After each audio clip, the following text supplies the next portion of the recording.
오늘 저는 그 성막에 충만한 여호와의 영광이라고 하는 제목으로 하나님의 말씀으로 은혜를 좀 나누어 보려고 합니다. 요즘 사람들은 참 여행을 많이 좋아하는 것 같습니다. 여러분들도 여행 좋아하시나요? 많은 사람들이 여행을 좋아합니다. 그냥 짧게 가면 그냥 뭐 맛집 여행 뭐 이렇게 해서 그냥 가까운 거리를 가기도 하지만 요즘은 해외여행도 참 많이 다니는 것 같습니다. 그런데 저는 개인적으로 멀리 떠나는 걸 별로 좋아하지 않습니다. 뭐 모태솔로, 모태 뭐 신앙 이야기하는데 저는 모태 집돌이입니다. 그러니까 모태에서부터 저는 집에 있는 걸 참 좋아했던 사람입니다. 그래서 집 밖을 나가는 걸 별로 좋아하지 않았어요. 그런데 저희 아내를 만나고 한 번, 두 번 여행을 다니다 보니까 여행의 매력이 뭔지를 알겠더라고요. 그래서 여행을 저도 좋아하게 되었습니다. 그래서 어딘가를 가서 그곳에서 새로운 것을 보고 새로운 걸 먹고 그 안에서 무엇인가 쉼을 얻고 돌아오는 것, 이게 참 힘이 되고 힐링이 되어지는 것들을 보게 되어지는 것 같습니다. 그래서 여행을 막 떠나고 이런 것들에 대해서 과거에는 막 힘들고 어렵고 이랬다면 요즘은 기대감이 좀 있는 것 같습니다. 이번에는 어떠한 새로운 것들을 보게 되어질까. 그런데 여행이 그럼에도 불구하고 불편한 것들은 분명히 존재하더라는 겁니다. 여러분, 근데 여러분 한번 생각해 보십시오. 여행의 종착역, 여행의 맨 마지막, 여행의 마침표가 어디입니까? 집입니다. 그러니까 결국은 여행을 다 하고 언제 여행이 맞춰지느냐? 집으로 왔을 때 여행이 맞춰지는 겁니다. 그러니까 막 제 아무리 좋은 것을 보고 제 아무리 막 이런 뭐 맛있는 것들을 먹고 새로운 것들에 대한 경험들을 했다 할지라도 결국은 그 마침표는 집을 와야 여행이 끝나는 겁니다. 그렇지 않으면 계속 우리의 삶은 여행 중에 있는 것이죠. 여러분, 우리가 무엇을 하든지 간에 그 예배 안에는 마침표라는 게 있습니다. 그래서 그 예배가 무엇을 향하여 어떠한 행위가 무엇을 향하여 달려가고 있는지, 그거는 도대체 이 마침표가 어디에서 찍히느냐라고 하는 것들을 생각해 보면 한번 좀 잘 알 수 있을 것 같습니다. 그래서 제가 제일 좋아하는 음식 중에 하나가 바로 아이스크림이거든요. 그래서 저는 뭐 아이스크림을 막 통으로 사다 놓고 먹습니다. 그 아이스크림을 사는 그 삶의 마침표가 어디에 있습니까? 먹는 게 마침표입니까? 그것을 먹고 난 다음에 행복감을 느끼는 게 마침표입니다. 그렇죠? 내가 아이스크림을 맛있게 먹었어. 그래서 너무 행복해. 이게 마침표 아닙니까? 아이스크림을 열심히 먹고 잘 먹었는데 배탈이 났다든지 맛이 없었다든지 이러면 별로 그 아이스크림을 산 그 이유를 잘 못 느끼는 것 아니겠습니까? 여러분, 저는 우리의 신앙도 마찬가지라고 생각합니다. 신앙에 있어서 여러분, 그리스도인 하면은 그리스도인들에게 있어서 가장 중요한 것 뭐 몇 가지를 꼽으라면 쭉 나열을 할 겁니다. 어떤 분들은 뭐 말씀이 중요하다, 기도가 중요하다, 때로는 뭐 다른 많은 이야기들을 하겠지만 그 꼽히는 그 손 안에 다섯 번째 안에 들어가는 게 저는 바로 예배라고 생각합니다. 그러니까 모든 사람들이 다 인정할 만큼 그리스도인 안에게, 또 신앙생활하는 사람들 안에는 그 예배라고 하는 것들을 참 중요하게 생각한다라는 것이죠. 여러분도 마찬가지 아니십니까? 여러분들에게 있어서 나는 예배를 참 중요하게 생각해 라고 모든 분들이 생각하지 않습니까? 나는 예배를 별로 중요하게 생각하지 않는데 그냥 이 자리에 나와 있어, 이렇게 생각하시는 분들은 별로 없을 거라는 거죠. 모두가 다 예배를 중요하게 생각하실 겁니다. 물론 그게 뭐 가슴으로 느껴지지 않고 그냥 머리에만 머물러 있는 분들도 계실지 모르겠습니다. 예배를 중요한 건 아는데 느끼지 못하는 분. 그러나 모든 분들이 다 예배에 대한 중요성들은 다 공감할 거다라고 생각을 합니다. 여러분들도 그렇게 예배가 중요하다라고 생각하시지 않습니까? 여러분, 오늘 본문의 말씀은 어떤 말씀이냐면 하나님이 이스라엘 백성들을 애굽에서부터 출애굽을 시켰습니다. 그리고 모세를 불러서 그 모세에게 십계명도 주시고 또 하나님이 거하실 수 있을 만한 성막을 만들라고 이야기하신 겁니다. 그리고 난 다음에 그 성막의 모든 것들이 딱 맞춰지고 난 다음에 그 이후에 있었던 사건, 그게 바로 오늘 본문이 기록하고 있는 내용입니다. 성막의 모든 것들을 다 만들었습니다. 하나님께서 만들라고 하시는 대로 성막의 기구부터 시작해서 모든 길이, 넓이, 모든 제원들을 다 하나님의 명령을 따라 만들었다라는 거예요. 그리고 난 다음에 있었던 일이 무엇이었습니까? 거기에 하나님의 영광이 임했다라는 겁니다. 여러분, 왜 하나님이 이스라엘 백성들에게 그리고 모세에게 성막을 만들으라고 말씀하셨는가라고 하는 겁니다. 여러분, 왜 성막을 하나님이 우리에게 주셨을까요? 왜 성막이라고 하는 것을 이스라엘 백성들에게 주셨나라고 하는 겁니다. 그 이유에 대해서 출애굽기 25장 8절에 보니까 뭐라고 말씀하고 있냐면 또한 내가 그들 가운데 거하도록 그들로 하여금 나를 위하여 성소를 만들게 하되. 그러니까 하나님이 성막을 만들으라고 했던 이유는 막 이스라엘 백성들을 괴롭히고 야 너희들 광야에서 할 일 없지, 그러니까 내가 너희들에게 일 줄게, 이거라도 좀 해 라고 하면서 주신 게 아니라 하나님이 분명한 이유와 목적을 가지고 성막을 만들게 하셨다라는 겁니다. 그 이유가 무엇이었습니까? 이스라엘 백성 가운데 하나님이 거하시기 위해서 주셨다라는 거예요. 그러니까 이유는 단 하나입니다. 하나님이 성막을 주신 이유는 이스라엘 백성들과 함께 하고 싶어서 주셨다는 거예요. 여러분, 하나님이 왜 예수 그리스도를 우리에게 주셨고 왜 하나님의 은혜를 우리에게 주십니까? 이유는 간단합니다. 하나님이 우리와 함께 하고 싶기 때문에 그렇습니다. 그래서 계시록 3장 20절에서는 뭐라고 말씀하고 있습니까? 볼지어다 내가 문 밖에 서서 두드리노니 누구든지 내 음성을 듣고 문을 열면 내가 그에게로 들어가 그와 더불어 먹고 그는 나와 더불어 먹으리라. 그러니까 신앙생활이 뭐냐? 내가 예수님과 더불어 함께 먹고 그분과 함께 더불어 마시는 삶을 살아가는 것, 저는 이게 신앙생활이라고 생각합니다. 수많은 이벤트적인 것들도 있을 수 있고 많은 일들이 있을 수 있죠. 그러나 결국은 그것이 무엇을 향하여 달려가고 있느냐라고 하는 겁니다. 그 방향이 무엇이고 목적이 무엇이냐라고 하는 겁니다. 그것은 바로 하나님을 만나기 위함 아닙니까? 여러분, 우리가 보통 성소, 성막, 성전이라고 이야기할 때 그 성전에서 행해지는 가장 대표적인 예식이 무엇입니까? 제사 아닙니까? 우리나라 지금 오늘날로 이야기하면 예배라는 겁니다. 그러니까 결국은 성막, 우리가 하나님이 우리에게 예배라고 하는 그 행위를 주신 이유는 우리를 귀찮게 하거나 힘들게 하기 위해서가 아니라 하나님이 계시는 그 성전 가운데로 우리를 부르시고 그곳에서 우리를 만나 주시기 위해서 하나님이 저와 여러분들을 부르시고 그토록 찾으신다라고 하는 사실입니다. 여러분, 이 사실을 잊지 않았으면 좋겠어요. 그러면 앞에서 말씀드린 것처럼 예배가 결국은 달려가 그 예배의 마침표를 찍는 곳이 어디여야 되느냐라고 하는 거예요. 그럼 도대체 그 예배의 목적이 무엇이냐, 최종의 목적지는 어디냐라고 하는 겁니다.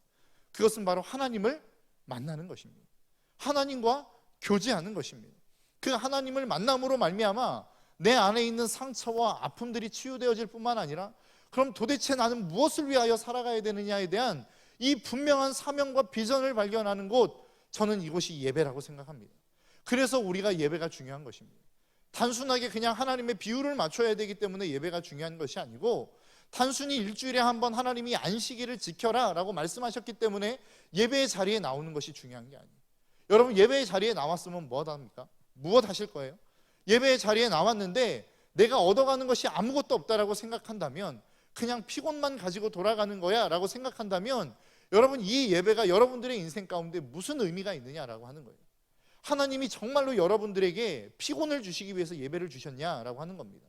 여러분들을 피곤하게 하고 귀찮게 하고 이렇게 귀찮게 하지 않으면 쟤들이 나의 살아있음을 잘 느끼지 못할 거야 하면서 막 흔들어 깨우는, 이게 하나님이 우리에게 예배를 주신 목적이냐라고 하는 겁니다. 결코 그렇지 않다라는 거예요. 하나님이 우리에게 예배를 주시고 그 예배를 자꾸만 강조하시는 이유는 그 예배를 통해서 하나님이 우리를 만나게 하기 위해서라고 하는 겁니다. 여러분, 예배 행위에 대해서 동사를 무엇을 사용하십니까? 드린다라고 하는 것을 사용하지 않습니까? 다른 말로 이야기하면 내가 무엇인가를 상대방에게 드리려고 할 때, 건네려고 할 때 그것을 받는 주체가 있어야 될 거 아닙니까? 그런데 우리의 예배 가운데 진짜 주체가 하나님이 되어 계시느냐라고 하는 겁니다. 여러분, 연극 잘 보셨죠? 이 연극을 보면서 어떤 생각이 드셨습니까? 저 내 얘기인데 뭐 이러면 이제 심각한 겁니다.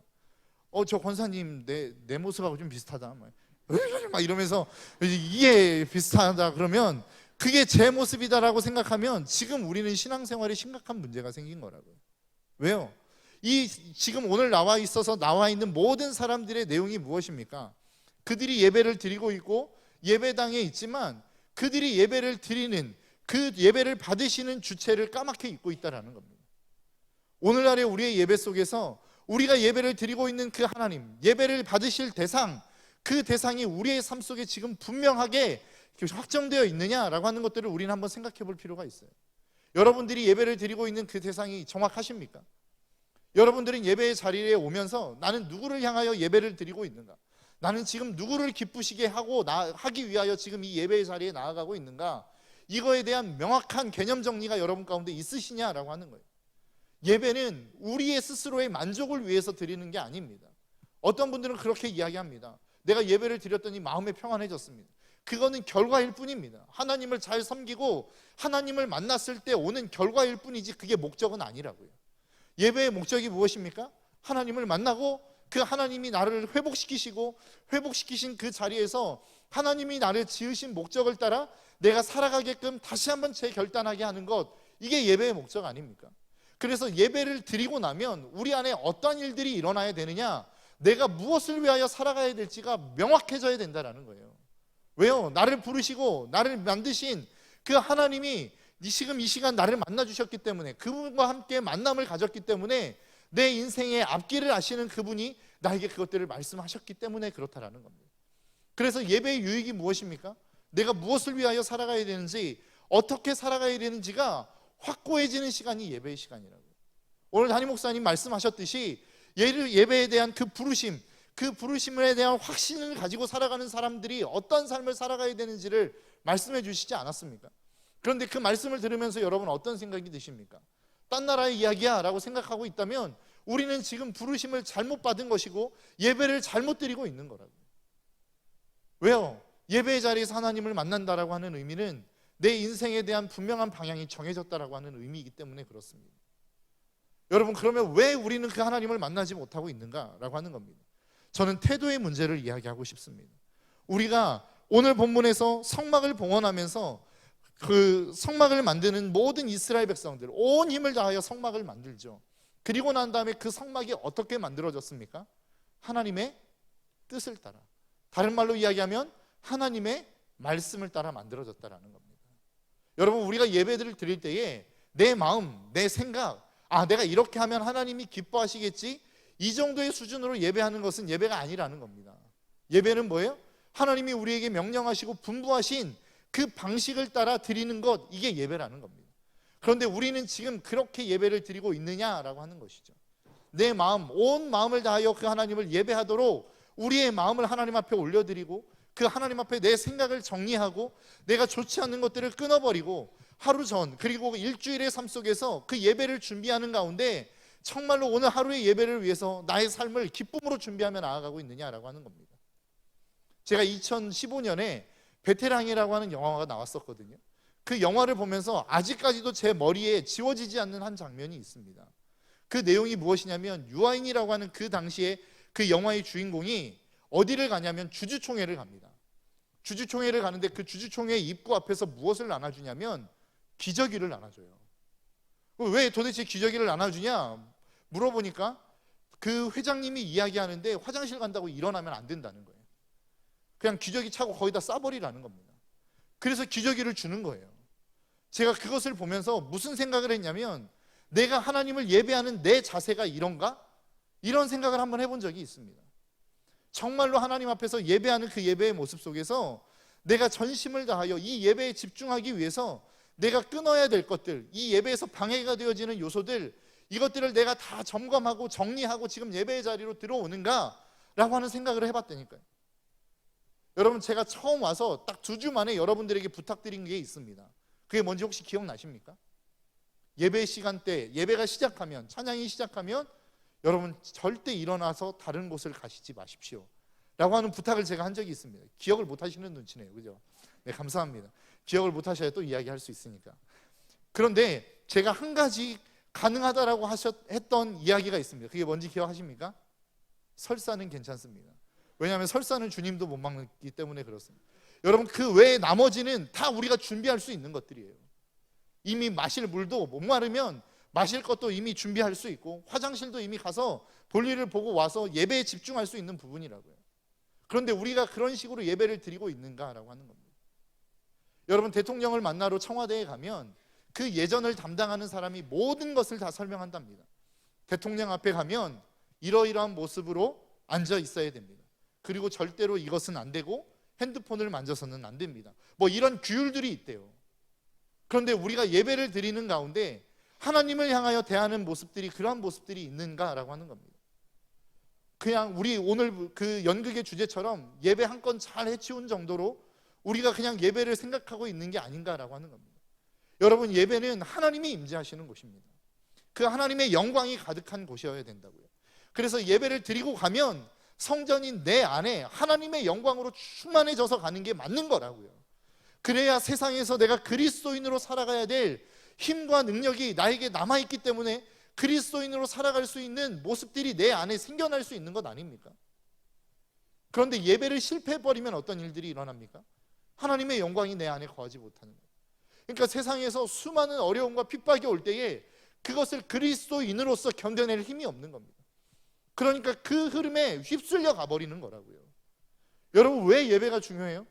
그 예배 안에 힘과 능력을 공급받아야만 우리가 6일 동안 세상 가운데 그리스도인으로 살아갈 힘이 생기기 때문에 그렇습니다.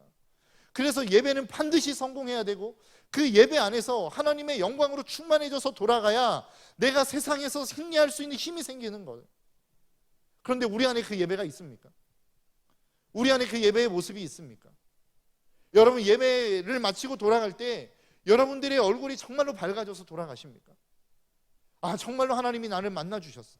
나에게 이런 아픔이 있었고 고통이 있었고 상처가 있었는데 하나님이 치유해 주셨어. 이런 회복의 경험들이 예배 안에 있으십니까? 없다면 이것을 회복하셔야 돼요. 이게 회복되지 않으면 우리는 세상에서 그리스도인으로 살아갈 힘이 없는 겁니다. 여러분, 예배는 정말로 중요한 것이에요. 예배는 단순하게 참석한 것에 의의를 둘 수 있는 것이 아니라 예배는 전능하신 하나님을 만나는 장소입니다. 그리고 그 전능하신 하나님을 만나는 시간입니다. 제가 제 경험상으로 언제 예배가 가장 은혜롭느냐 생각해 봤더니 언제 가장 예배가 은혜롭냐면 세상에서 굉장히 많이 깨졌을 때가 은혜가 되더라고요. 그러니까 다른 말로 이야기하면 내가 그리스도인다운 삶을 살려다가 세상에서 조롱도 받고 핍박도 받고 야, 너 그렇게 살면 안 돼, 뭐 이런 얘기들을 수없이 많이 들으면서 왕따도 되었을 때 굉장히 큰 은혜가 임하더라고요. 왜요? 지금 내가 누구 때문에 왕따를 당한 거예요? 누구 때문에 고통을 받은 거예요? 하나님 때문에 고통받은 거잖아요. 그래서 그 하나님을 만나러 왔을 때에 그 하나님 앞에서 할 이야기가 있는 겁니다. 하나님, 나 주님 때문에 이렇게 됐어요. 주님, 내가 주님을 위해서 살려다가 이 모양 이 꼴이 되어버렸어요. 너무나도 많은 상처를 받게 되었어요. 너무나 많은 아픔을 갖게 되었어요. 하나님, 나 어떻게 해야 돼요? 이게 있어야 치유가 있는 것 아니겠습니까? 그런데 우리가 살아가는 모습이 어떻습니까? 하나님은 온간데 없어요. 6일 동안의 삶 속에 하나님을 생각하는 모습이 하나도 없는 것 아닙니까? 그러니까 주일날 주님 앞에 나와도 서먹서먹한 거예요. 내가 도대체 주님 앞에 무슨 이야기를 해야 되나? 내가 어떤 이야기를 해야 되지? 지금 우리의 모습이 이런 모습 아니냐? 6일 동안의 산 제사로 산다라는 의미가 무엇인지 아십니까? 날마다 나의 삶이 죽어져 간다라는 의미입니다.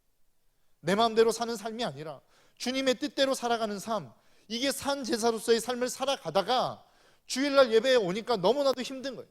비참한 거예요. 하나님, 나 이렇게 계속 살아야 되나요? 그때 하나님이 우리에게 어떻게 말씀하실까요? 너 그렇게 살지 마 라고 이야기하실까요? 너 잘 살고 있어. 너 내 마음대로, 내 뜻대로, 내 말씀대로 살고 있는 거 잘하고 있는 거예요. 이 하나님의 위로가 있어야 또다시 세상에서 그 삶을 살아갈 수 있는 것 아니겠느냐라고 하는 거예요. 여러분, 예배의 성공을 위해서 필요한 게 무엇인 줄 아십니까? 6일 동안 하나님의 말씀대로 살아가는 삶이 필요한 겁니다. 그 은혜가 임하기 위해서 필요한 게 무엇인 줄 아십니까? 나의 삶의 자리 속에서 하나님의 말씀을 지켜내며 살아가는 삶이 필요한 거라고요. 그래야 이 예배가 의미가 있고, 그래야 이 예배 안에 회복이 있고, 그래야 이 예배 안에 다시 한번 내가 어떻게 살아야 될지를 하나님이 보여주실 거 아니에요. 예배 안에 나왔는데 우리가 하나님 앞에 내어놓는 거라고 하는 것은 다 내 욕심뿐인 거예요. 하나님, 나 이것도 원하고 저것도 원하고 이렇게 하기도 원하고 저렇게 하기도 원해요. 그러면 내 뜻은 어떻게 할까? 아, 그거 관심 없고요. 하나님, 내가 이거 원한다니까요. 우리의 예배가 이러한 예배가 된다면 여러분, 우리의 예배는 실패할 수밖에 없습니다. 그 예배 안에 하나님의 임재를 맛보기란 불가능하다라는 것이죠. 여러분, 저와 여러분들의 삶 속에 정말로 회복해야 될 게 있다면 예배입니다. 그런데 그 예배가 회복되기 위해서 전제 조건이 있다면 저는 삶 속에서의 예배가 회복되어져야 된다고 생각합니다. 내가 삶 속에 살아가는 그 삶의 모습들, 오늘 본문의 이야기로 이야기하자면 그 성막을 지을 때에 하나님의 말씀, 모든 사소한 것 하나하나까지 놓치지 않고 하나님이 명령하신 대로의 그 모습을 지켜냈을 때 비로소 그 성막 안에 하나님의 영광이 임하였던 것처럼 우리가 살아가는 매일매일의 삶 속에 하나님의 말씀대로 살아가고자 씨름하며 몸부림치는 그 몸부림이 있을 때, 그래서 깨어지고 부서지는 그 모습이 있을 때에 우리가 주일 예배 가운데 나와 하나님을 부를 때에, 아버지라고 하는 그 아버지의 한마디를 부를 때에 우리 안에 하나님의 영광이 임할 수 있지 않을까라고 하는 생각을 해봅니다. 여러분, 우리 신덕교회 모든 성도님들, 그리고 온 세대 예배를 드리는 우리의 모든 청소년들부터 시작하여 우리의 작년에 이르기까지 이 예배의 모습이 회복되어질 수 있기를 주님의 이름으로 축복합니다. 여러분, 예배는 아무리 강조해도 지나침이 없습니다. 또 예배는 내 삶 속에서 아무리 그 예배를 성공하고 또 성공해도 그 예배의 성공은 지나침이 없다라는 것이죠. 여러분, 우리 안에 이 예배가 회복되어질 수 있기를 주님의 이름으로 축복합니다. 그래서 우리가 살아가는 그 매일매일의 삶 속에 하나님의 영광이 임하고 그 하나님의 영광대로 우리가 승리하는 삶을 살아갈 수 있는, 날마다 여러분들이 가는 곳곳마다 그곳에 하나님의 성막의 영광이 임했던 것처럼 여러분들이 성전이 되어서 여러분들이 가는 그 자리마다 하나님의 영광이 임하고 하나님의 통치가 임하는 이 놀라운 회복과 축복의 역사가 우리 신덕교회 모든 성도들 가운데 풍성하게 넘쳐날 수 있기를 주님의 이름으로 축복합니다. 이 시간 함께 하나님 앞에 찬양하며 나아갔으면 좋겠습니다.